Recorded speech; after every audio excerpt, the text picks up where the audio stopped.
현대사회 사람들은 무척 이성적이다. 그런데 알 수 없는 어떤 계기를 통해 순식간에 야만의 세계로 돌아가 버리는 이야기를 만들고 싶었다. 그때 야만의 세계로 가게 되는 원동력이 인간의 이성이라면 어떨까라는 게 첫 시작이었다.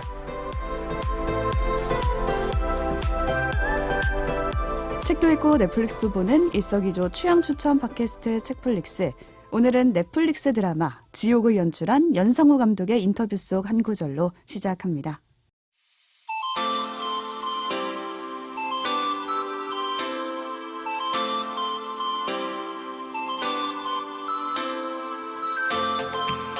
안녕하세요, 책디입니다. 오늘도 오지와 덕PD 나와 계세요. 안녕하세요. 오지랖 넓은 오지입니다. 안녕하세요. 이것저것 덕질한 덕PD입니다. 네, 오늘 인터뷰를 가지고 오셨어요. 네. 색다르다. 저희가 지옥을 보고 왔지 않습니까? 네. 보고 왔는데 또 막 찾아보게 되잖아요. 네. 근데 이 연상호 감독이 이 인터뷰한 시점이 지옥 웹툰이 1권으로 출간됐을 때예요. 책으로 나왔을 책으로. 때. 그러니까 반절쯤 했을 때죠. 음. 그래서 좀 전이고 넷플릭스에서 드라마로 만든다 막 이런 소식이 한창 이어질 때인데 이 인터뷰를 보면서 좀 다른 생각이 들었어요. 저희가 대사를 가지고 지난번에 한번 오프닝을 했으니까 네. 이 지옥이라는 세계를 연출자가 무슨 생각으로 세팅했나 그런 느낌을 가지고 한번 골라봤습니다. 네. 저는 보면서 감독 말대로 정말 야만의 세계, 지옥 같은 세계를 한번 보고 온 것 같은 느낌이 들었는데. 네. 지옥에 다녀왔죠. 네. 지난주에 저희가 웹툰을 소개하면서 오프닝에서 저희가 명연기를 펼쳤잖아요.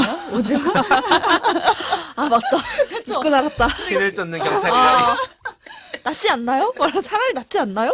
그 대사가 그대로 드라마에 쓰여인 거예요. 맞아요. 그래서 되게 남다르게 느껴졌어요. 어. 제가 의장 역할인 유아인의 대사였고, 네. 오지가 변호사 김현주의 역할이었어요. 민혜진 변호사죠. 네, 네. 그래서 명연기가 궁금하신 분들은 지나가다 다시 듣고 82화 와주세요. 듣고 오시라. 네, 다시 듣고 오시면 되겠고요.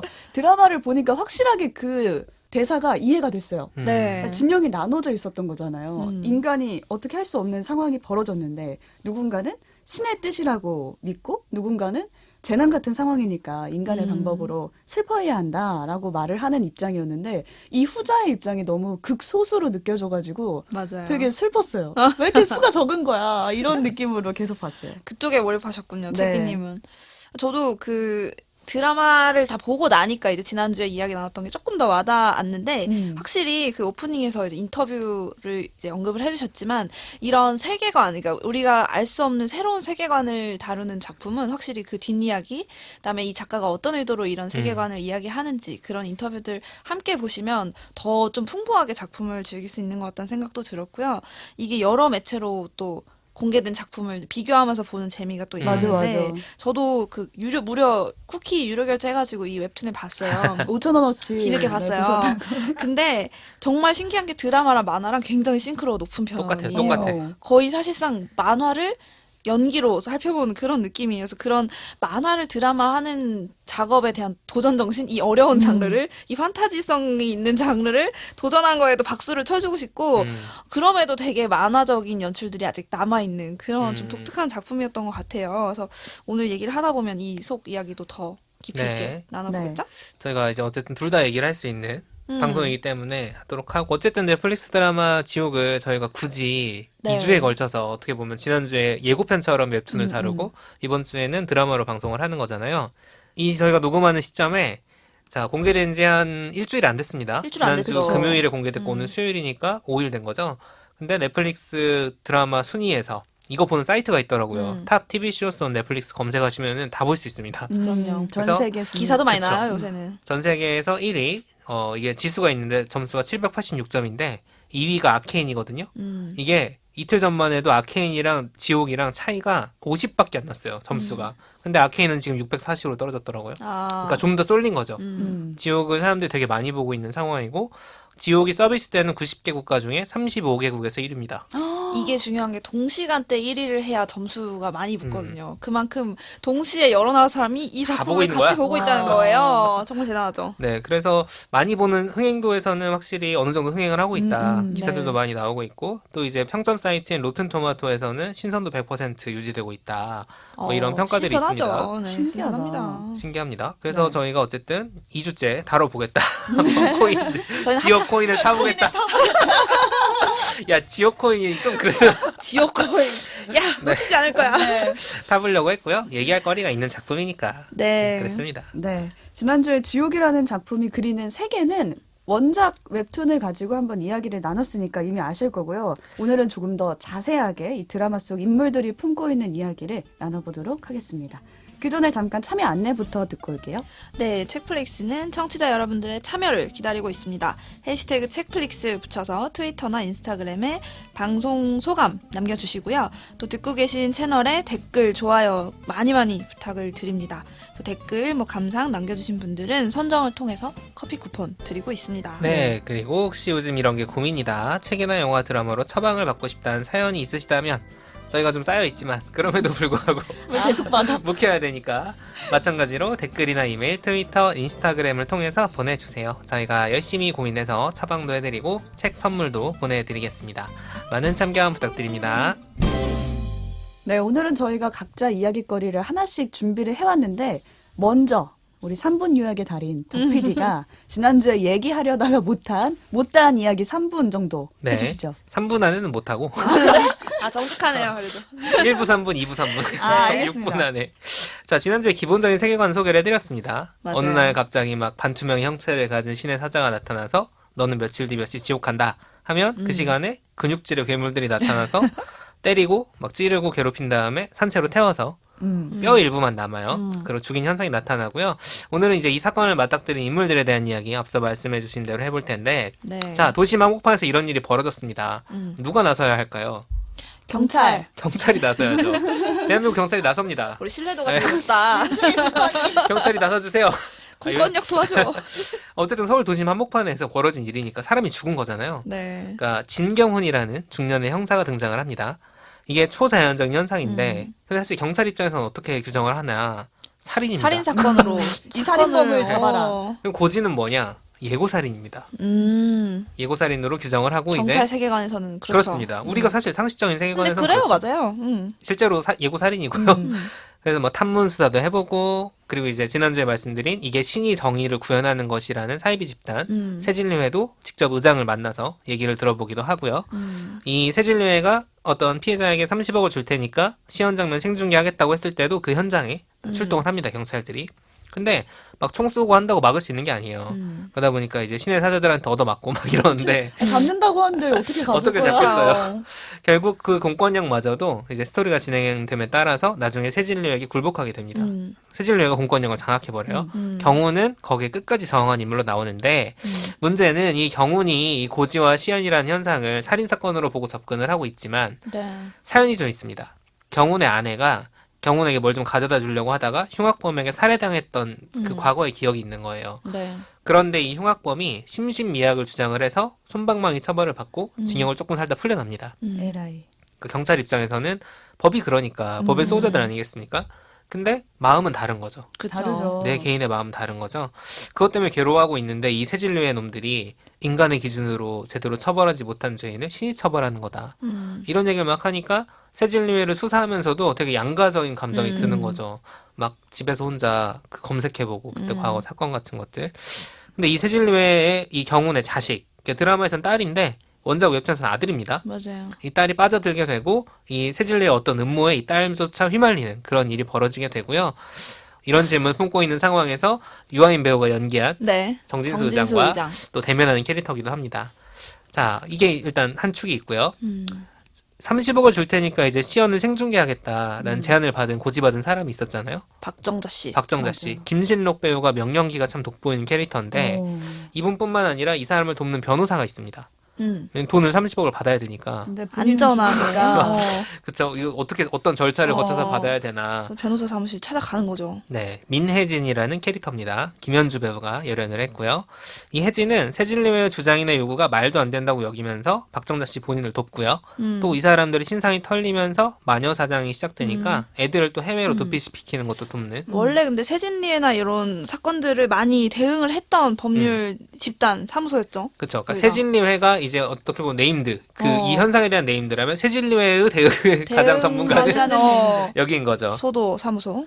소도라는 저희 예전에 국사 시간에 배운 게 기억나실지 그쵸. 모르겠는데 소도가 무슨 소도가 뭐야? 사만시대에 어떤 구역이 있는데 마한 거기 진한 변한 그런 거 아니에요? 맞아 사만시대 국사 갑자기 외웠던 게 수능 갑자기 봤니? 갑자기 생각났어. 거기서 이제 죄인이 거기로 도망을 가면 처벌할 수 없다라는 아, 성역이었죠. 그래 그거였구나. 그래서 소도입니다. 아, 의미가 있을 거란 생각했는데. 사실 보면은 변호사 사무소에 굉장히 적합한 이름이에요. 그렇네요. 네. 그런 소도라는 이름을 가진 변호사 사무실에서 이제 일하고 있는데 네. 이 혜진이 그 박정자 씨를 돕다가 본인 신상도 털려요. 근데 얘 또 혜진에게는 암을 앓고 있는 엄마가 있는 거예요. 그래서 신상 털려가지고 막 광신도들이 막 쫓아오고 폭행하려고 화살촉. 하고 이러니까 그 광신도 집단 이름이 화살촉이죠. 네. 엄마가 폭행을 당한 사건이 벌어져서 응급실로 데려갔는데 아무도 안 도와주는 거야. 그니까 너무 슬펐어요. 너무 슬펐죠 그 장면. 신상이 털렸으니까 왠지 저 죄인을 돕는 게 어, 되는 것 어떻게 같고. 죄인을 도와하면서 사실 죄 화살촉으로 지은 것도 공격을 없어요. 하는 거죠. 사실 죄가 밝혀진 것도 없는데 그쵸. 그래서 도와줬다는 이유로. 이 민혜진이라는 변호사는 이 고지와 시연이라는 현상에 의해 바뀌어버린 세계에서 약자를 돕고 되게 불의에 저항한 사람인데 이제 그 폭력에 의해서 가족을 잃은 인물인 거죠. 그런데 이 언니는 포기하지 않습니다. 포기하지 않아. 멋있어요. 머리 쇼컷하고 언니. 다시 나타난다고. 나 같으면은 솔직히 엄마 돌아가신 시점에 혼자 해외로 도망갔을 것 같은데 이 세질례회라는 놈들, 특히 의장인 정진수에 대해서 뭔가 의심스러운 정황을 발견하고 추적을 합니다. 그래서 앞서 소개한 경찰 경훈과 함께 이 세질례회 의장인 정진수의 비밀을 알게 되는 딱 2명의 주인공 캐릭터인 거예요. 그 비밀이 뭔지는 저희가 이따 스포일러 구간에서 말씀을 드리도록 하겠고요. 네.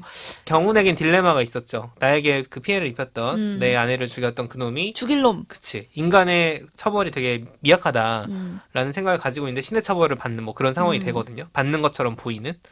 근데 이 혜진에게는 그런 딜레마는 없어요. 그냥 가장 직진하는 캐릭터예요. 그냥 야 저놈들 이상한 놈들이야 하는데 자기도 두렵지만 어떻게 보면 맞서는 그런 캐릭터고요. 그러다 보니까 결국에 함정에 빠져서 큰 위험에 처하기도 하는데 어쨌든 이 2명이 이제 이 이야기를 끌어가는 큰 축이라고 보시면 됩니다. 이 시점에서 세질례 의장인 정진수가 이제 여기까지가 일부거든요. 세계 여행을 핑계로 자취를 감춰요. 그리고 사라지죠. 훨씬 사이비스러운 2대 의장이 2대 등장하면서 의장. 찐 사이비. 네. 뭐 머리 스타일도 이상해. 그쵸. 어. 작년에 되게 유명해졌던 모 사이비 집단의 네. 교주를 뭐 테마로 삼은 거 아니냐라는 썰도 있습니다. 별로 닮진 않았더라고요. 느낌은 달라. 네, 아무튼 이 사이비스러운 2대 의장이 등장하면서 1부가 마무리되는데 이제 여기까지가 1부에 대한 3분 요약입니다. 네. 네. 자, 2부는 바뀐 세계에서 시작하죠. 4년이 지났어요. 어. 지났고 세질례가 그 사이에 여의도에 막 건물 엄청 크다란 거 세우고 세력이 완전 여기 막 확장됐죠. 그 성지 파쿠만 막 보이더라고. 생기고. 무슨 국교처럼. 맞아. 네, 그 세를 넓히고 공권력 방송사에 막 영향을 끼쳐요. 대놓고 사이비 종교입니다. 진짜. 제가 그 세계를 보면서 느끼는 건 겉으로는 현대 문명 똑같아요 지금이랑. 근데 의식, 그러니까 우리가 생각하는 법체계 도덕 규범이라는 게 좀 잠식당해 있는 거죠. 세질례에 의해서 완전히 무너지고 패닉이 오고 이러진 않았는데 그냥 고지를 받은 사람들에 대해서 손가락질하고 정죄하고 공권력도 심지어 그거를 용인하는 아예 윤리 의식 자체가 다 뒤집혔어요. 바뀌어져 버린 것 같아요. 기준이 달라진 느낌? 또 이제 광신도 집단 화살촉이라고 있었죠? 그들의 되게 탈법적인 폭력이 도를 넘어서 사람을 죽이기까지 한 지경에 이르는 그런 상황입니다. 뭐 고지 받으면 죄인으로 지목되고 신상 털리고 막 아기가 나와서 우리 아빠는 죄인입니다. 가족들까지 괴롭히는 게 진짜 네. 맞아. 간증을 막 하면서 영상을 찍어요. 무슨 죄야? 그걸 또 다큐로 만들어가지고 방송에서 맞아. 뿌리고 맞아. 홍보 웃긴 거 보는데 영상처럼. 방송국 사람들이 막 컨펌을 받아요. 이 집단에. 그거 보면서 세질리한테. 진짜 막 이러면 약간 안 되는데. 이입되죠 또 우리 정말 TV PD. 참을 수 없어요. 네. 제가 지난주에 저희가 이야기하면서 오지가 자기가 5년 후에 죽는다고 고지받으면 네. 어떻게 할래 했더니 시연 룸을 만들어야 된다 이런 네. 얘기 하잖아요. 그런 상상력을 냈죠? 드라마 안 보고 말한 건데. 세질리의 건물에 시연 생중 시연 게스트들이 룸이가 스튜디오가 스튜디오가 있어요. 생겨요. 지미지미 막 돌아가고 막 난리야. 난리. 고지받은 사람은 다 글로 가야 돼. 그쵸. 근데 이제 약간 오지는 따뜻한 느낌으로 그렇죠. 말하자면 이렇게 보호해주려고 가족한테 안 남들 보여주려고. 눈으로부터 안정적이고 위생적인 환경을 제공하려는데 여기는 중계를 하려고 중계를 만든 거예요. 하려고. 가족까지 모시죠. 공개홀 맞아 가족들 모셔놓고 막 그걸 장난 중계를 아니에요. 합니다. 어. 아무튼 이런 상황이다 보니까 세질리에 저항하는 비밀 결사 집단이 생겨요. 근데 이름이 소도입니다. 네. 네. 소도. 여기서 예측하실 수 있겠죠? 그 정신을 잇는 거죠. 그 전에 변호사 네. 사무실에. 자, 이 고지당에 죽은 사람들 유가족들이 소도의 중심인데 이유가 뭐겠어요? 아까 얘기했잖아요. 가족들을 괴롭힌다. 그리고 고지당에서 시연당하면 죄인이라고 하는데 의문이 드는 거예요. 막 어떤 사람은 딸이 막 넌 30초 후에 지옥에 간다 이런 걸 겪은 사람들이 있는데 내 딸이 대체 무슨 죄를 지었지? 죄를 어, 그렇게 얘가 큰 도대체 죄를 왜. 지었을 수가 없는데. 혹은 그럴 죄를 지었다고 설마 하더라도 그렇죠, 그렇죠. 이렇게 끔찍한 죽음이 마땅한가? 음. 의문을 던지고요. 나아가서 이 고지당한 사람을 죄인 취급하는 건 이제 정당화할 수 없는 폭력인 거죠. 그럼 고지나 시연은 이 사람들이 생각하기에 뭐냐? 자연재해다. 이해할 수 없는 사건이 벌어진 맞아요. 사고다. 뭐 지진도 우리가 대비할 수 없으니까 과학적으로 설명은 하더라도 그렇죠. 이게 이제 세진리와 대립하는 해석인 거죠. 세진리에는 이건 신의 의도다. 우리가 어떻게 거스를 수 없다. 죄인 그리고 딱지 붙이는 게 죄인이다. 맞다. 그렇죠. 근데 그게 아니라 이 고지와 시연은 우리가 이해할 수 없는 사고다. 이 두 가지가 대립하는 겁니다. 고지당한 사람들이 그래서 마치 실종된 것처럼 꾸며주는 일들을 이 소도에서 해요. 근데 이 사람들 앞에 누가 나타나느냐? 지난주에 말씀드렸습니다. 신생아가 고지를 받는 사건이 벌어지는데 정말 충격적이죠. 그 아이의 아빠 박정민 배우가 연기한 방송국 PD가 이 소도를 찾아와서 소도를 찾아왔다기보다는 이 소도와 접촉하게 되면서 그렇죠. 이제 벌어진 일들이 2부의 핵심 내용이고요.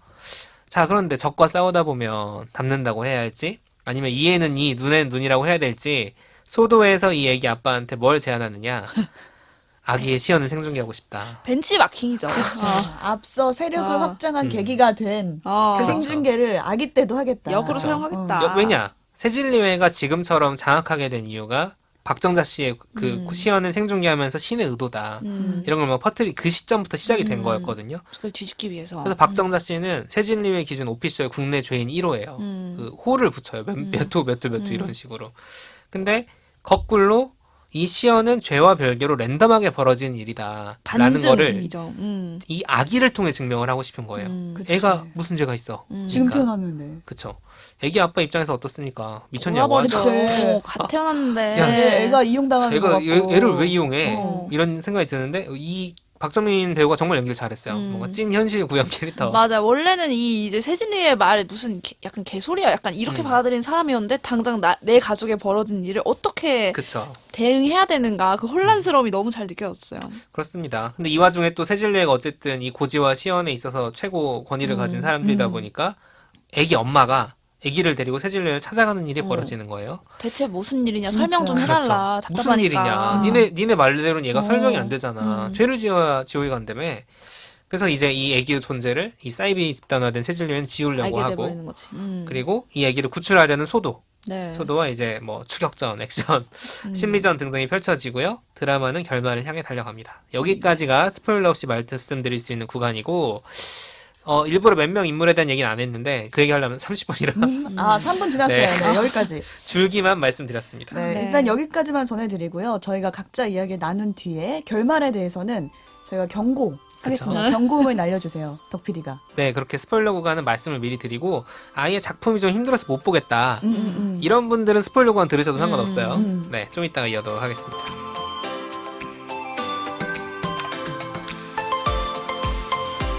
저는 모든 작품이 그렇지만 뭔가 그 안으로 내가 들어가 봤을 때 어떤 캐릭터에 가장 이입이 될까를 좀 생각을 해봤거든요. 네. 네, 저는 원진아 배우가 그랬던 것 같아요. 원진아 배우가 누구냐? 고지받은 신생아의 아기의 엄마 엄마. 송소연 역할을 맡았거든요. 그러니까 박정민 배우의 와이프인 아내인 거죠. 네. 그러니까 고지받은 사람을 지켜보는 입장인 거예요. 그러니까 어쩔 수 없이 이 배우는 혼란스러움의 극치를 보여줘요. 왔다 맞아요. 갔다 하는 거예요. 그러니까 처음에는 지옥 가는 사람들과 전혀 관계가 없는 듯이 생활을 하죠. 근데 갑자기 얼마 전 자기 아기가 태어났는데 그 아기가 고지를 받으면서 고지받은 사람의 엄마, 그러니까 가족이 돼버리는 거예요. 그러니까 처음에는 받아들이지 못하고 당연히 상식적인 생각을 해요. 이게 말이 안 되잖아요. 그쵸. 이제 막 태어난 아기가 무슨 죄를 지었다는 거야? 라고 처음엔 받아들이지 못하다가 분위기를 살펴보는 거예요. 막 검색해보고 아기가 고지받은 적이 있나, 어떤 사람들이 고지받았나 그런 걸 찾아볼수록 고지받은 사람은 죄가 있어서 그런 거라는 그러니까. 결과가 계속 떨어지는 거예요. 그러니까 상식이 계속 흔들리기 시작하는 거예요. 심지어는 아기를 막 뭐랄까 거부하는 느낌? 네. 제가 뭔 생각을 하길래 제가 죄인이 된 거지? 약간 이렇게 되는. 저도 그 장면이 제일 슬펐는데 너무, 네. 남편한테 이렇게 고백을 하잖아요. 아기 울음소리가 너무 싫다. 이 아이 안에 도대체 뭐가 들었길래 그런 고지를 받았을까? 결국 내가 낳은 아기가 악마일까? 내가 악마를 낳은 걸까? 날 하면서 때부터 죄인.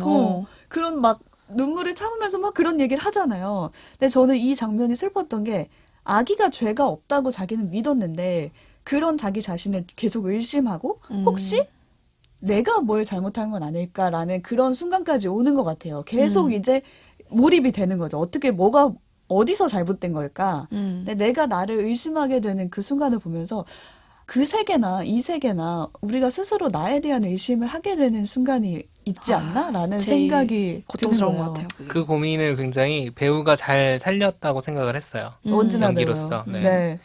저는 우리 세계에서 봤을 때 특히 과거에 대한 선택을 의심할 때가 많은 것 같거든요. 그러니까 생각나는 순간은 저희 할머니가 돌아가셨을 때 뇌출혈이셨는데 수술을 결정하라고 하는 거예요. 아, 어렵지. 수술하면은 의식이 돌아올 가능성 희박하다. 근데 안 하면 돌아가신다. 그렇지. 결국 수술을 하는 선택을 하잖아요. 근데 그렇게 했는데 수술 중에 상태가 안 좋아서 머리를 다 닿지 못하고 나오셨고 그리고 중환자실에서 돌아가셨어요. 아이고. 근데 마음이 그때 아프지. 이제 아빠의 마음은 어땠을까? 근데 아빠는 자기 선택을 의심하는 거예요. 그때 그냥 수술하지 않았으면 편하게 온전한 모습으로 돌아왔을 텐데. 보내드릴 수 있었는데 괜히 그런 거 아닐까? 근데 또 저의 입장에서는 할머니가 쓰러졌을 때 왠지 깨어나실 것 같아서 제가 깨웠는데 그 1, 2분을 좀 더 빨리 구조대를 불렀으면은 살릴 수 있지 않았을까? 뭔가 이런 의심을 계속 하는 거예요. 내 선택에 대해서. 근데 모두가 그 죽음에 대해서 다 생각을 하는 것 같아요. 내 잘못은 없었나? 이랬으면 어땠을까? 저랬으면 30초만 어땠을까? 빨리 갔으면 결과가 바뀌었을까? 이런 생각 많이 하죠. 그런 죄책감과 자기 의심을 계속 하는 거죠. 근데 여기서 변호사로 나오는 민혜진 역의 김현주도 마찬가지라는 생각이 들었거든요. 그래서 자기가 새진리회 처음에 시연을 벌일 때 그냥 더 강하게 박정자 씨를 말릴 걸. 그냥 이 시연 자체를 막을 수 있지 않았을까. 나 때문에 지금 세상이 이렇게 지옥으로 변한 건 아닐까라는 그런 자책과 자기 의심을 또 하게 되는 거죠. 근데 저는 그런 마음 자체는 죽음을 지켜보는 사람이라면 누구나 생길 수 있는 마음인 것 같아요. 왜냐면 죽음은 되돌릴 수가 없거든. 돌이킬 수 없기 때문에. 우리가 잘못은 내가 예를 들어서 막 가다가 책뒤 발 걸려서 넘어졌어. 그럼 미안하다고 하면 되잖아요. 다음에는 발 안 걸리게 조심할게. 바꿀 수 있는 결과가 있는데 이건 죽음은 아니라고. 그런 게 안 되니까. 그러니까 그쵸. 지금 가뜩이나 전두환 죽어가지고 난리인 상황에서 사죄하지 않고 갔다는 게 제일 큰 분노 포인트 아니겠습니까? 다시 돌아서 그렇죠. 사죄할 수 있는 돌아와서 기회가 없어요. 없어져 버리니까. 결과적으로 정말 좋지 않은 결과니까 내 자신을 그냥 그 살아있을 때, 그 사람이 살아있을 때 나 자신을 의심하게 되는 순간이 오는 거예요. 근데 중요한 거는 여기서 그 과정에 누가 옆에 있느냐가 아닐까라는 생각을 이 작품을 보면서 되게 많이 했거든요. 그러니까 누군가는 너 자신을 믿지 말라 그러고 너의 선택보다 내 해결책을 믿으라고 해요. 그러니까 새진리회가 딱 그쪽인 거예요. 지금 우리 세계로 치면은 뭐 굿이나 이런 게 될 수 있겠죠. 지금 너의 뭔가 이 혼란스러움, 너의 선택 이런 것보다 내가 제안하는 답이 맞아. 이건 신의 뜻이고 너는 회개하고 너의 죄를 고백해야 돼. 라고 해결책을 제시하는 쪽이 있다면 반면에 누군가는 재난 같은 죽음 상황에서 누구의 잘못이 아니라고 계속 말을 해주는 거예요. 그리고 같이 싸워주고 울어주고. 근데 그 아기 엄마는 혼돈이 있긴 했어요. 막 새진리회 갔다가. 근데 저는 그 부분이 잘 이해는 안 안 되긴 되죠. 왜 했는데. 세진리에 나 간 거야? 같아도 안 갔을 것 같은데. 근데 그 입장, 뭔가 내 아기가 죽는다? 그러니까 절박했으니까 그런 절박하고 거죠. 혼돈스러우니까 갔던 거죠. 근데 그럼에도 마지막에는 같이 싸워주는 사람들 곁에서 아기를 지키는 최선의 선택을 하거든요. 저는 이 장면을 보면서 어쩌면 정말 우리 종교나 사회가 해야 하는 역할 자체가 이거인 것 같은 거예요. 신의 이름을 함부로 이용하거나 뭔가 나름의 확실하지 않은 걸 가지고 가정을 막 내세워서 편을 가르거나 이런 것보다 지금 정말 닥친 현 상태, 불행 그대로 온전히 슬퍼할 수 있게 그냥 어떤 잣대를 내밀지 않는 사회? 그런 사람이 곁에 있는 게 정말 중요하지 않을까라는 생각을 많이 했고 그럼 적어도 인간이 사는 세상은 지옥이 되지 않을 수 있지 않을까 이런 결말을 보여주는 작품이 아니었나 싶습니다. 근데 누구나 후회는 하잖아요. 근데 그런 사람들한테 약간 위로가 되는 말은 그런 것 같아요. 어쨌든 그 순간에 너는 최선의 선택을 하려고 되게 노력을 한 거잖아요. 이 민혜진 변호사도 박정자 씨를 어떻게 나쁘게 하려고 그런 게 아니라 그 30억도 30억이고 어쨌든 이 사람을 위한 최고의 선택이 그 그거라고 믿었기 때문에 그렇게 행동한 거니까 그 죄책감을 좀 가볍게 해주려면 결국엔 그런 위로들이 좀 필요한 것 같아요. 누군가 이제 돌이킬 수 없는 강을 건너서 세상을 떠났다고 해도 그 직전에 그 대응들은 어쨌든 그 순간에 내 최선이었으니까 그런 이야기들이 같이 좀 들어있는 작품 같고요. 네. 그리고 확실히 이제 이 애기 엄마 송소연 같은 경우에는 어찌됐든지 간에 그 선택을 자기가 뒤집을 수 있는 선택을 다시 한 거잖아요. 좀 이따 스포일러 구간에서 얘기하겠지만 민혜진 변호사도 마찬가지였죠. 마찬가지로 자기가 그때 그러니까 세진리회로부터 도망가지 않고 맞서 싸운 이유 자체가 그런 거에 대한 어떤 회한 같은 것도 있었을 테니까 되게 책지가 말한 것처럼 그게 개인한테는 회한이고 실망이고 후회일 수 있는데 그게 또 뭔가 만들어낸 동력이 될 때가 있어. 책임감에서 출발하는 그러니까 변화인 거죠. 내가 이런 거 정도는 책임져야지라는 그 생각. 그게 또 뭐 개인에게 불행일 수 있으나 그렇죠. 개인의 삶에는 또 다른 지옥일 수 있는데 거기에 또 근데 의미를 부여해주는 주변 사람들이 있다면 네. 또 다를 수 있겠죠. 네. 적어도 시즌 2가 만약에 생긴다면 이 지옥 같은 세상이 조금 변화가 되는 모습을 담았으면 좋겠다라는 바람을 보내봅니다. 과연 그럴 수 있을까? 개판인 것 그쵸? 같은데. 제목이 지옥인데. 저희 지옥이니까. 그럼요. 그러면 지옥 시즌 2는 시즌 천국으로. 천국. 네. 오지의 이야기도 들어볼까요? 네, 저는 박정자 씨의 시점으로 돌아갑니다. 그래서 박정자 씨가 이제 고지를 받고 나서 박정자 씨의 상황은 되게 어렵게 혼자서 아이 둘을 기르는 이제 미혼모였고, 그리고 이제 새진리회는 이 박정자 씨의 죽음을 시연이죠, 시연. 시연 장면을 전국에 이렇게 생중계를 통해서 자신들의 논리, 그러니까 신의 어떤 의도를 가지고 이런 일들이 벌어지는 거다라는 거를 입증해 보이고 싶었기 때문에 또 요새는 또 인증에는 생중계만한 게 없거든요. 요새는 그런 문화가 있는 것 같아요. 뭐든지 이제 그쵸. 인증, 증거. 조작이 아니니까 생중계는. 그렇게 죽고 사는 문제가 아니라도 그렇게 인증을 되게 정교하게 요구하더라고요, 사람들이. 그래서 생중계라는 툴을 결정을 하고 여기에 이제 화제성이 있기 때문에 지상파 방송국까지도 달려들어서 모든 사람이 이 장면을 보게 됩니다. 그래서 그게 엄청난 결국에는 파급 효과를 가져왔죠. 사람들이 눈으로 고지된 날짜 그대로 진짜 이 진짜 사람들이 죽는구나. 일어났구나 이런 일이. 그래서 그 후로 세상이 이제 많이 그걸 토대로 많이 바뀌게 됐는데 이 신생아가 고지를 받았을 때 반대로 이 똑같은 방식을 역으로 소도가 이용을 하려고 합니다. 그래서 이 아기, 이 새진리회의 그런 논리에 가장 큰 반례가 될 수 있는 사례를 찾았잖아요. 이 사례를 널리 알리려면 어떻게 됩니까? 생중계를 해야 되거든요. 매스미디어는 현대사회에서 얼마나 중요한가. 그런 것들을 알게 됩니다. 근데 또 웃긴 건 이제 매스미디어뿐만이 아니라 이제 여기서는 핸드폰으로 인터넷 뭐 개인 방송하는 것도 되게 많이 등장을 해요. 그런 부분도 현실의 어떤 모습이 아닐까 싶긴 한데 이 두 사건, 그러니까 박정자의 죽음 또 이 신생아의 죽음의 이 공통점은 이 죽음이라는 사건을 있는 그대로 두는 게 아니라 사람들에게 이 죽음을 통해서 뭔가 메시지를 전하는 데 사용되고 있다라는 거죠. 그래서 실제로 그런 민혜진 변호사의 대사도 나와요. 배영재 PD, 이 아이의 아버지가 중계를 좀 거부하는 반응을 보이니까 그쵸, 그래요. 그러면 저희가 그냥 아무 의미 없이 이 죽음 그냥 사고사로 위장해 드릴게요. 그냥 덮어 드릴게요. 그냥 아무 의미도 없는 죽음으로 그렇게 그냥 끝내세요. 약간 이렇게 화를 내요. 그러니까 그 말은 반대로 얘기하면 이 죽음을 통해서 뭔가 더 좋은 가치들을 만들어낼 수 있는 기회라는 거예요. 그러니까 사실은 이 죽음을 어떤 정치적인 목적, 자기의 이제 어떤 생각의 변화를 주기 위해서 도구로 사용을 하려는 거죠. 사실은 그 옳고 그름을 떠나서 이런 상황인 거고, 따지고 보면 이 지옥 작품 속에서 신의 진짜 의도가 뭔지는 안 나와요. 이게 신은 아무 말도 안 스포일러입니다. 했어. 결국 몰라요. 우리는. 아무도 몰라요.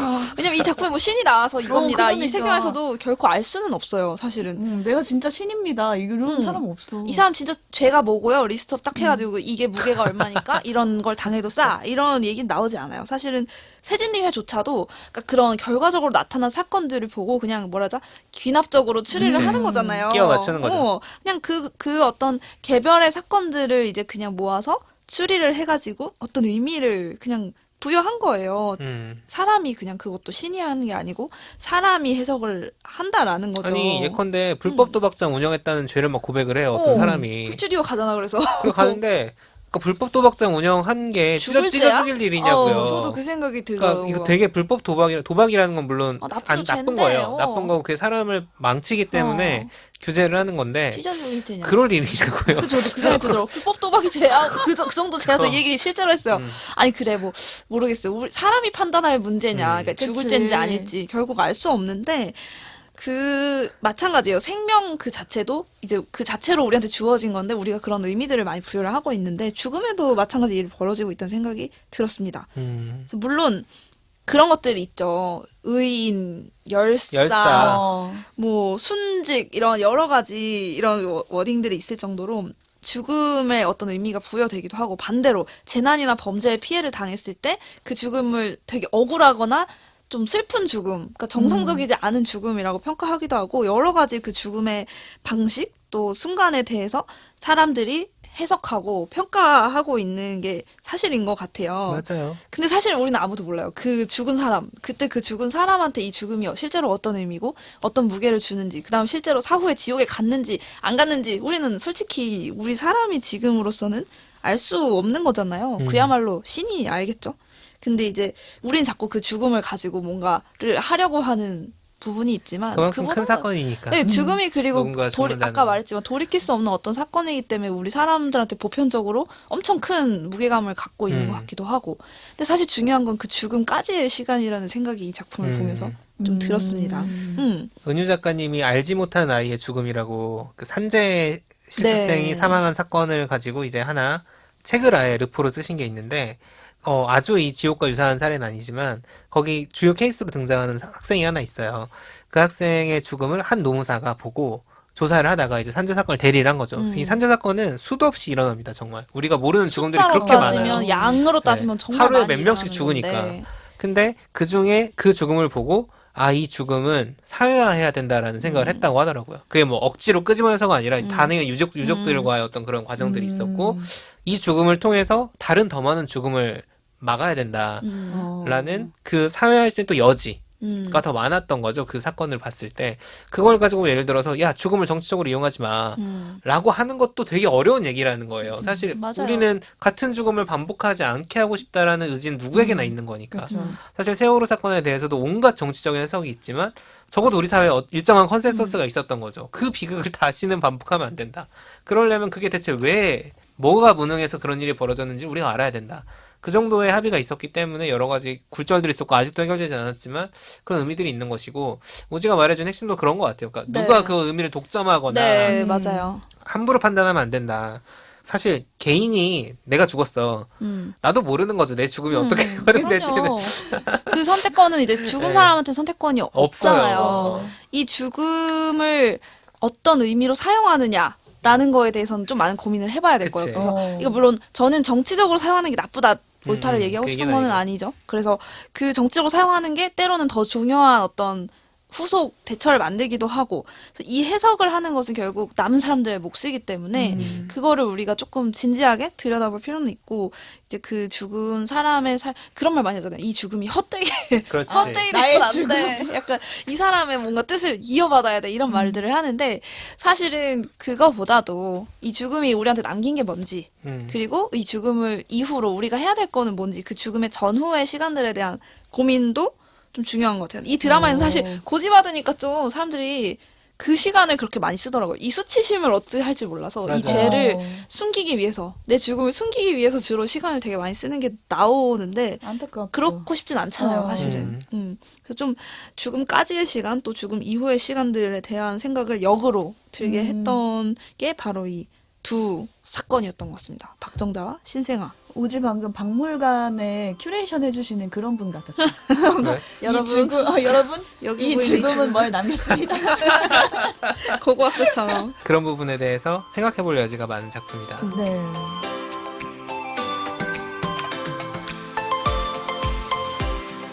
이제는 정말 드라마 결말에 대해서 지난주부터 저희가 결말을 꽁꽁 숨겨오느냐고 힘이 들었는데 반전이 있기 여기서부터는, 때문에. 네, 스포일러를 한번 해보겠습니다. 자, 작품 보실 분들은 멈춰주시고 네. 경고음 넣어주세요. 스포일러를 피하실 분들은 17분 뒤로 넘어가시면 됩니다. 51분부터 다시 들어주세요. 자, 이제 스포일러 구간입니다. 아, 자, 네. 일단은 이 애기가 어떻게 되느냐가 가장 핵심인데 네. 일부에서 얘기 안 한 게 있어요. 이것도 진짜 큰 스포일러라서. 입이 근질근질했어요. 꽁꽁 숨겼어요. 네, 이 새진리의 1대 의장인 정진수 의장, 유아인 배우가 연기한 캐릭터는 이게 가장 큰 반전이었던 것 같아요. 맞아요. 일부에서 사라지는데 음. 그 사라지는 게 바로 큰 반전이었습니다. 음. 이 정진수 의장이 한 10년 전쯤부터 고지 시연이라는 현상을 알리면서 뭐 정의로워야 한다. 신의 의도가 있다 이런 얘기를 했던 인물인데 그리고 동시에 굉장히 착하게 살아온 본인도 사람이고요. 착하게 살았어요. 화재 현장에 뛰어들어 사람을 구하고 그랬는데 왜 그렇게 살았냐? 정진수 의장이 고지를 받은 사람이었기 때문입니다. 결국 자기도 무서워서 그니까. 그런 거예요. 그쵸. 자꾸 그 사자가 찾아올까봐 너무 무서워가지고. 너무 슬펐어요. 본인은 나는 나쁘게 한 적이 한 살한 번도 적이 없어. 없는데. 왜냐면 고지 받은 시점이 청소년기인데 20년 전이요. 무려 20년 전으로 나오거든요. 그러니까 잘못한 게 하나도 없고 보육원에서 자랐어요. 자라면서 그냥 아이들과 잘 지내는 그냥 형 오빠 같은 사람이었는데 왜? 인 내가 거죠. 뭘 잘못해서 이런 고지를? 이 감정선은 사실 웹툰에서 더 잘 나온 것 같아요. 네. 그러니까 무심할 수 있는 것도 정말 얼마나 축복인지 모른다, 니네는. 약간 이런 감정선? 그러니까 대사도 되게 많고요. 그래서 실제로 약간 저는 아쉽긴 하더라고요, 드라마에서. 좀 이따 이제 드라마랑 원작 비교하면 좀 더 자세히 얘기하겠지만, 아무튼 정진수 의장은 20년 동안을 이 순간을 기다리며 사는 거야. 자기 시연을 20년 동안 준비한 거예요. 그러니까. 그러니까 이 완벽한 세계관, 그러니까 신이 의도를 갖고 있다. 이 세계관도 다 완성이 된 거야. 완성이 된 거죠. 20년의 세월 동안. 내가 뭘 잘못해 지옥에 가야 하는 거에 답이 자기가 필요한 거야. 그리고 또 이제 선행을 하면 혹시 속죄가 되나? 그런 생각도 했겠죠. 그러다가 이제 자기와 비슷한 사례들을 수집하고 어쩌고 저쩌고 하다가 이제 아까 말한 것처럼 현상에 의미를 붙여야 된다. 인간은 의미가 없으면 자멸하니까. 지난주에 저희가 얘기하지 않았습니까? 왜? 내가 의미를 못 찾으면 자기가 자멸하게 자멸할 것 같아서. 생겼으니까. 그런 거죠. 그러면서 이제 신의 의도 어쩌고 하면서 정의로워야 한다. 이런 얘기를 하고 다니는데 문제는 그거를 이제 사회를 바꾸고 싶어 하는 거예요. 정진수 의장은. 드라마틱하게 전달하고 싶은 거죠. 그래서 범죄를 저지릅니다. 앞서 1부에서 나왔던 경찰 경훈 있죠. 네. 아내가 흉악범죄 피해자로 죽었고 범인이 심신미약으로 풀려난 인간의 징벌로 충분하지 않은 사람을 신이 징벌한다. 이게 이제 세질리웨의 중요한 그 논리. 의도였잖아요. 교리? 네. 그래서 이 범인을 죽이고 시연을 받은 것처럼 꾸밉니다. 똑같이 불에 태워가지고 네. 뼈만 남겨가지고. 그 시체를 그 또 비슷한 모양으로 만들어요. 그리고 그 과정에 세질리웨를 추종하고 있던 경훈의 딸을 참여시키는 거죠. 이 과정을 추적하다가 경훈이 마지막 순간에 이제 진수를 만나게 되고요. 거기서 이제 진수가 경훈한테 선택지를 주겠다라고 하면서 자기가 그 고지를 받았다는 사실을 알려줘요. 자, 선택지는 두 개입니다. 너의 정의, 그러니까 경훈의 정의죠. 경찰의 정의. 공권력의 정의. 네. 어. 따라서 나는 내가 고지받은 대상자라는 진실을 밝히고 네 딸도 감옥에 보내고 왜냐하면 살인을 도왔으니까. 그래, 네 말대로 할 거면 그래야지. 그럼 신의 정의라는 게 있다는 걸 부정해라. 그러면은 이 고지나 시험 같은 거에 아무런 의미가 없다고 볼 수도 있으니까 세상이 아수라장이 되겠지만 네가 그게 바르다고 생각하면 그렇게 해라. 딸도 감옥에 보내는 그 선택지야 이게? 아니면 다른 선택지는 뭐냐? 내 죽음을 비밀에 붙이고 네 딸의 죄도 그냥 묻어버리고 이 세질리웨가 말하는 신의 의도가 지배하는 시대를 살아라. 정의롭게 바뀐 사회를 살아라. 네. 이 선택지를 줍니다. 이게 1부의 마지막 장면이에요. 이게 가장 백미였다고 생각해요. 네. 자, 우리가 2부를 알지 않습니까? 무슨 일이 벌어지는지. 네. 경우는 묻습니다. 묻는 선택을 하고요. 사라져버려요. 당연히 그 선택할 것 같아요. 저는 경훈이 2부에 계속 나올 줄 알고 기다렸는데 안 나오더라고요. 맞아요. 안 나오죠. 자, 그리고 혜진이 우리 소도의 혜진. 네. 두드려 맞고 변호사가 어디 갔을까요? 혜진인데 이 혜진이 2부에 그 1부에서 이 사실을 알게 되고 그 과정에서 막 화살초한테 두드려 맞고 별 일이 다 있어요. 죽을 고비를 넘기죠. 이 혜진이 이제 2부에서 그 세질리와 대립한 소도의 리더격이 또 되는데 그러다 보니까 이 혜진이 결국에는 그 아까 고지받은 아기를 이제 보호해야 되는 책임 같은 게 있는 거죠. 자기한테 그 생중계를 해야 되니까. 자, 이 고지받은 아기를 세질레로부터 다시 탈취하는 데 성공을 합니다. 우리의 주인공들이. 근데 애기인데 설마 시연이 일어날까? 반전이 없을까? 저는 끝까지 기대를 하고 봤어요. 원작을 볼 때는. 근데 시간이 되니까 역시나 똑같은 괴물들이 등장을 합니다. 아기를 죽이러 오죠. 그래도 그렇죠. 막 바리바리 뛰진 않더라고요. 왜냐면 내가 그걸 왜 생각했냐면 우리가 아무리 폭력의 묘사라는 걸 용인하는 수위가 있잖아요. 네, 요즘 아기. 가뜩이나 막 잔인하니까. 근데도 애기를 막 때리고 죽이고 하는 걸 어떻게 보여줄까 싶은데 그런 일이 벌어지지 아, 않습니다. 다행히 안심하고. 네. 그 장면 없는데 아이들도 쉬지더라고요. 안심하다고 해야 될까? 안심. 그렇지. 안심인가? 안심인가? 자, 이 엄마랑 아빠가 아기를 계속 품에 끌어안고 있는 거예요. 특히 엄마가. 네. 아빠는 뭐 다른 쪽이랑 싸우다가 늦게 합류하고 이런 게 있는데 엄마가 계속 애를 안고 있다 보니까 이 괴물들이 애를 공격하기 위해 엄마를 계속 공격을 해요. 계속 때리고 핥히고 그렇습니다. 그러다가 이제 아빠가 달려와서 합류를 하고요. 결국에는 이 세 사람이 뒤엉킨 상황에서 이 괴물들이 이제 불태우는 거죠. 이 사람들을 불태우기를 시전하고 사라져요. 그리고 이 모든 광경이 생중계가 됩니다. 그러니까 뭐 의도대로는 아니었지만 생중계는 돼요. 그 주변에 있던 사람들이 이제 핸드폰을 통해서 생중계를 하고요. 이 혜진 입장에선 허망하죠. 자기가 세질리에가 틀렸다는 걸 보여주려고 죄가 없다는 아기의 시연을 생중계하자고 한 건데 부모가 같이 희생이 돼버린 거잖아요. 이걸 처음에 이제 자기가 제안을 했으니까. 그러다 보니까 이 민혜진 변호사는 너무 슬프고 허탈하죠. 분하고 허탈하고 그러면서 이제 이 사람들 잔해에 다가가는데 거기서 애기 울음소리가 나는 거죠. 네. 너무 아, 멋있어서 너무 이게 진짜 감동적이었어요. 저도 제가 웹툰으로 먼저 봐서 알잖아요. 아는데 웹툰 볼 때 진짜 혼자서 방에서 보다가 혼자 현실에서 몰랐어. 애기 울소리가 마치 자동 재생되고 막. 하면서 막 울컥했어요 진짜. 어. 왜냐면 앞에 계속 너무 힘든 얘기밖에 맞아요, 없는데 맞아요. 사실 이게 드라마 6부의 마지막 거의 마지막 어. 씬이다 보니까 막 우리는 50분씩 막 5개를 어. 너무 힘든 걸 봐왔어. 정신적으로 고통받으면 그쵸. 봤는데. 고통받는데 이거를 하려고 왔구나 어. 여기까지 그 생각이 드는 거죠. 맞아요. 그러니까 아기를 감싸고 있던 엄마 아빠는 죽었지만 아기가 살았어요. 엄마 그러니까, 아빠가 꽉 감싸고 꽉 있어서 감싸고 있어서. 네, 끝까지 놓지 본인- 않은 거죠. 네. 뜨거웠을 텐데. 그쵸. 그러니까 애초에 이 아기를 시연을 생중계하려던 의도가 뭐였냐면 고지와 시연은 죄와 관계가 없다 이거였는데 세질리에는 뻥뻥이다 이걸 하려고 했는데 전혀 다른 방식으로 세질리의 주장을 전복하는 거죠.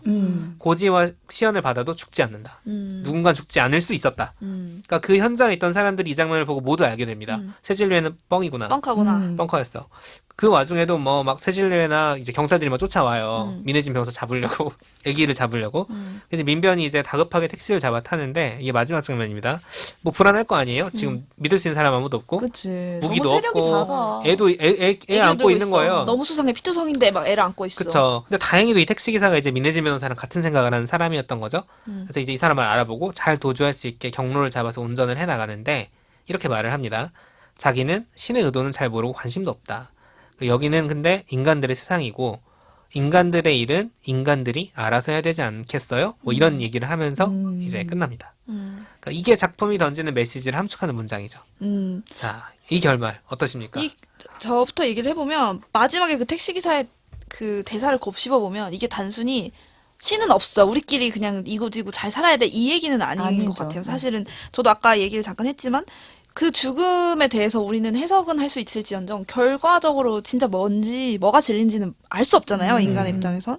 그래서 더더욱 그 의미를 계속 우리끼리 반성하고 성찰하면서 그 잘 살아가야 된다는 얘기인데 이 아기의 부모님도 어떻게 보면 부모님이 아기를 끌어안고 갑자기 다 죽었을 때 죽어버렸어요. 저는 1인분인데 3인분이 됐네. 약간 그렇지. 이 생각을 생각이 했어요. 돼요. 두 명의 그 부모까지 같이 희생돼 버렸네. 그래서 너무 안타깝다, 슬프다 이런 생각을 했는데 거기서 그 둘의 그 죽음을 통해서 이 아이라는 생명이 다시 삶의 기회를 얻으면서 또 그 결과 많은 사람들이 이 세질리의 어떤 더러운 면을 알게 되면서 뭔가 좀 다른 의미들이 생겨난 것 같아요. 사실은 그게 아까 얘기한 대로 이 죽음을 통해서 우리가 어떤 것들을 얻을 수 있는가에 대한 남겨진 자들의 그런 유산이었던 것 같아요. 그래서 그거 보면서 너무 그 약간 와 싶었어요. 그 결말은 맞아요. 정말 결말은 그렇죠. 너무 슬펐지만 네. 그 그런 좀- 택시 기사가 진짜 명언? 되게 오랫동안 그 말이 기억에 남는 게 저는 크리스천이기 때문에 신의 뜻이라는 거에 대해서 그 단어가 되게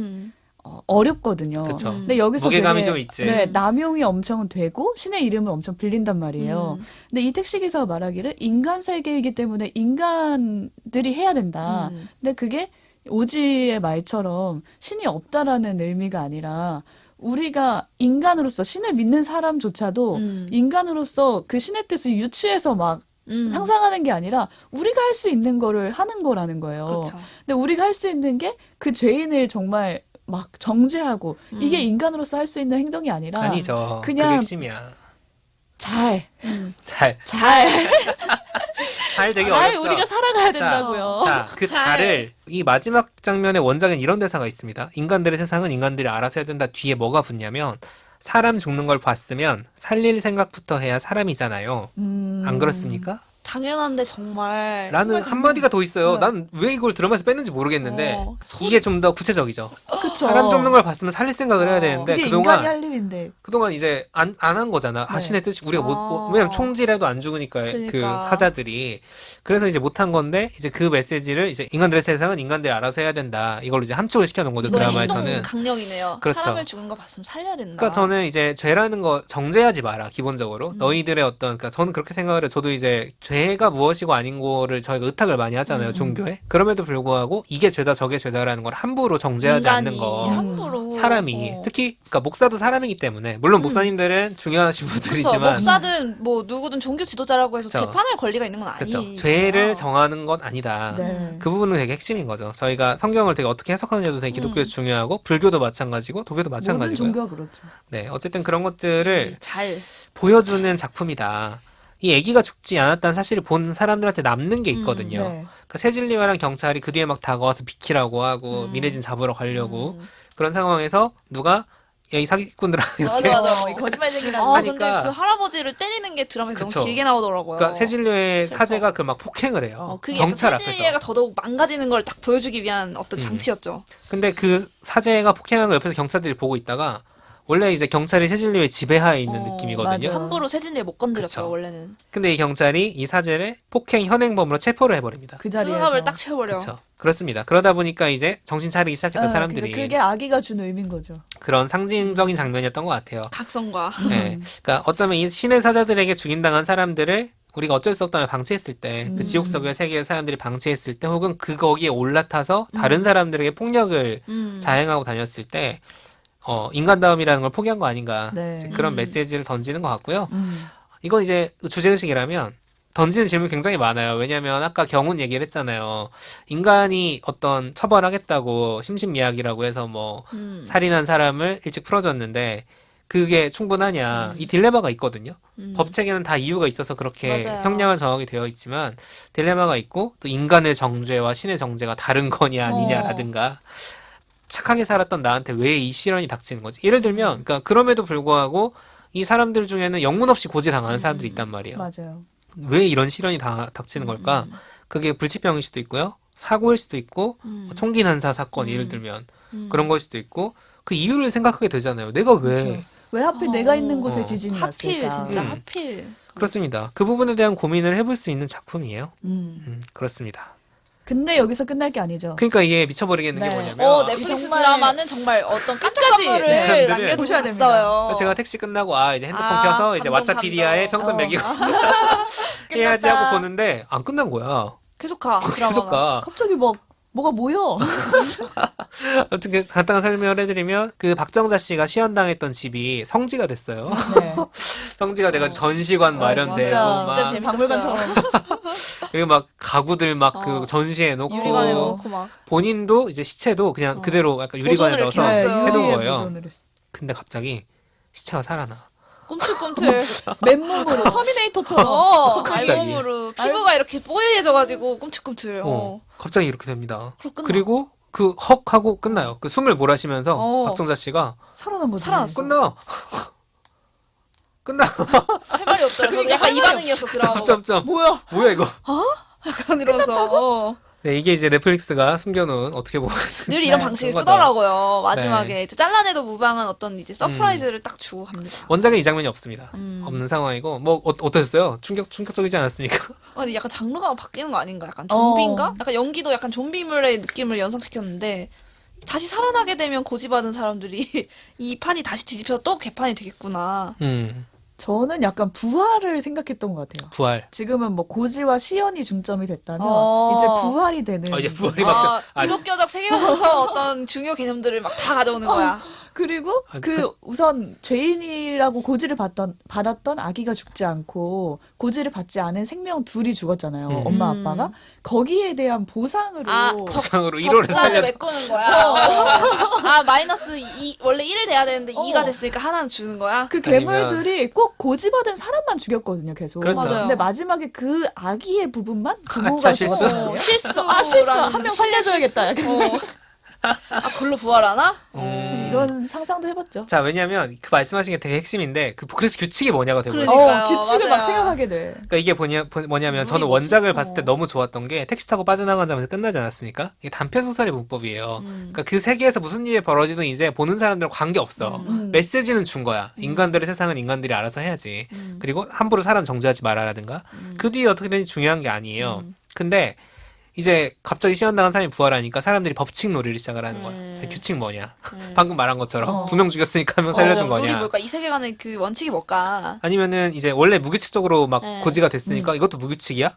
라는 걸 수도 있고 아니면 사실 우리가 어벤져스만 봐도 타노스가 손가락 튕겨가지고 죽은 사람들 랜덤으로 죽였죠. 네, 살리지 않았습니까? 반절 날려놓고 반절 살렸잖아요, 또. 킹덤도 그런 게 있잖아요. 뭔가 시즌을 더해갈수록 복습을 1편을 한 다음에 2를 보는 게 그 규칙을 잊지 찾아야 않기 돼. 위해서 맞아. 이렇게 뭐 아, 낮에는 차가운 행동을 거 안 싫어했던가 하고, 뜨거운 거 맞아. 싫어했던가 그 기억이 안 난다고요. 그런 거 그러니까. 생각하는 재미가 있는데 여기서도 딱 그걸 준 것 같아요. 그게 규칙을. 바로 이제 장르 소설이나 장르 그 영화의 문법으로 가는 건데, 어. 그러니까 이게 헷갈리는 거예요, 우리는 이제 이때부터. 맞아, 이걸 어기면 자기 부정이 되고 약간 붕괴가 되니까. 시즌 2를 만들어야겠다는 강한 의지는 보이고, 연상호 감독 인터뷰를 봐도 원래 그냥 이대로 끝낼 생각은 아니었나 봐요. 아. 정확히 근데 무슨 이야기를 상상했는지는 모르겠는데, 어쨌든 넷플릭스에서 그 시나리오를 보더니 이렇게 끝내면 안 된다고 했다는 거야.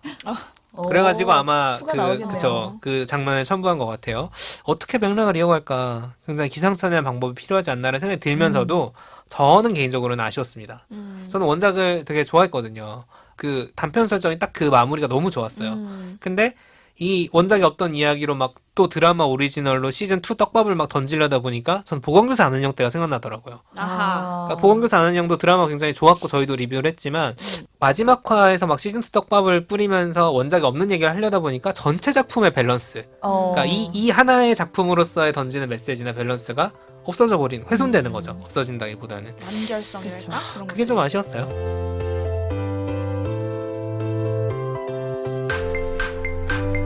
책도 읽고 넷플릭스도 보는 일석이조 취향 추천 팟캐스트 책플릭스. 오늘은 넷플릭스 드라마 지옥에 대한 이야기 나눠봤는데요. 마치기 전에 이런 분들한테는 추천, 이런 분들은 비추천, 이걸 좀 정리하고 가보겠습니다. 오지부터 추천. 아, 저는 사고 실험 좋아하시는 분들. 사고 실험. 사고 실험. 이런 설정에서는 사람들이 어떤 행동을 할까? 어떻게 아. 옳은 것인가? 이거를 설정을 해놓고 얘기를 하는 거죠. 이 설정 값의 어떤 비현실성과는 별개로 또 그 다음에 그 재밌죠. 사고에 계속 조건이 추가되는 거잖아요. 이 조건이라면 어떨까? 이렇다면 어떨까? 어렵지롱? 이렇게 계속 사고 실험을 정교하게 하는 거를 좀 즐기시는 분들이라면 엄청 재밌게 보실 것 같아요. 저 같은 경우에는 스위트홈, DP, 오징어 게임, 마이네임, 지옥, 뭐 12월에 뭐 고요의 바다, 이런 식으로 가봤네, 한국 심지어. 우리나라 넷플릭스 작품을 계속 좋아하는 이어서 사람. 봤던 분들은 12월까지 해서 순위를 매길 수 있잖아요. 자기만의. 그렇죠. 그리고 막 보는 사람들끼리는 뭐 이야기할 DP가 수 나왔다, 있거리가 뭐가 있죠. 나왔다, 뭐 맞아요. 이렇게 얘기할 수가 있으니까 지옥은 또 빼놓지 않고 보는 게 좋지 않을까. 인싸되려면 아, 네. 소외가 되지 않으려면. 네, 저도 뭐 비슷하고요. 더 한다면은 어떤 메시지, 사고 실험에서 추출되는 메시지를 한번 좀 즐기고 싶다. 왜냐면 이게 연출이 긴장감이 있거나 엄청 재밌는 사건들이 일어나진 않아요. 어두운 어떻게 작품이거든요. 보면 어두워요. 힘들죠, 정신적으로. 그럼에도 불구하고 왜를 계속 던지는 걸 좋아하시는 분이라면은 추천합니다. 네. 반대로. 네, 비추천도 저부터 해보면 네. 이게 원작의 팬이라면 저는 비추천합니다. 근데 저는 이게 원작 팬 사이에서도 호불호가 많이 갈리는데 원작이 뭐 인물들 사이의 관계성이나 감정선이 훨씬 잘 드러나요. 그러다 보니까 아까 잠깐 얘기했지만 드라마에서 저 인물을 왜 저 선택을 하지? 그 개연성이 설명이 안 될 때가 있는데 원작은 그런 오류가 많이 없죠. 네, 그런 것들이 있어서 좀 그런 촘촘하게 이해할 수 있는 감정들. 왜냐하면 보통 저희가 드라마는 연출이나 감정, 표정, 하나의 대사, 분위기 이런 걸로 뭘 전달을 해야 되잖아요. 네. 그렇죠. 근데 이제 소설이나 웹툰은 좀 더 많은 그쵸. 글로 장치를 할수 가지고 있으니까요. 할 수 있기 때문에 원작에서 되게 좋았던 분들은 조금 아쉬울 수 있다. 네. 저는 현실감이 중요하신 분들한테는 비추천합니다. 모든 게 허구야. 야, 현실적이잖아. 그리고 막 이런 거 있잖아요. 보면서 엥? 약간 이렇게 있어. 화살촉이 그래도 저렇게 사람을 죽이는데 그냥 그냥 둔다고? 둔다고? 맞아. 막 약간 맞아, 이런 맞아. 설정에 대해서 이해하지 못하고 자꾸 몰입하지 못하고 빠져나오게 되거든요. 맞아. 자주 그런 분들한테는 좀 비추천합니다. 일부러 거리두기를 하는 것 같기도 해. 이건 여러분 현실이 아닙니다. 약간 뻥인 저 거 알죠? 아, 그래서 세진님의 민트색 유니폼. 노란 색깔 와이셔츠. 올백머리. 전 이게 약간 거리두기였어요. 그거 말고도 저는 어떤 분은 힘들 것 같냐면 좀 큰 중죄를 지으신 분들. 아, 나 지옥 가는 거 아니 이게 약간 잘 보셔야 되는 게 장난. 죄가 많은 사람들은 보는 중간에는 굉장히 고통스러워요. 헉, 어머 어떻게 나 지옥 가겠다 이런 반성과 함께 뒤에는 지옥 심지어 가겠어? 더 최악이 뭐냐면 끝까지 보면 셀프 면죄부를 받을 수가 있는 거예요. 아 어차피 랜덤이야. 어차피 형벌은 랜덤일 수가 있어. 이런 셀프 면죄부까지도. 아, 러시안 룰렛이야? 아 그래? 아 괜히 쫄았네. 약간 이런 결론으로 가버릴까봐 고민됩니다. 네, 고민했어? 아니요.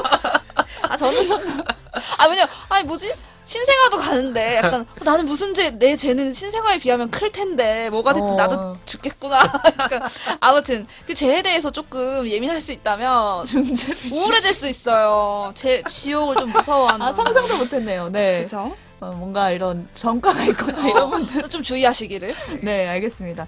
청취자 여러분도 드라마 지옥 보시면서 어떻게 보셨는지 궁금하거든요. 댓글로 감상 나눠주시고요. 오늘 방송에 대한 후기도 좋습니다. 마음껏 의견 남겨주시면 챙겨보겠습니다. 그럼 저희는 점심 먹으러 가보겠습니다. 다음 주에 뵐게요. 고맙습니다. 감사합니다.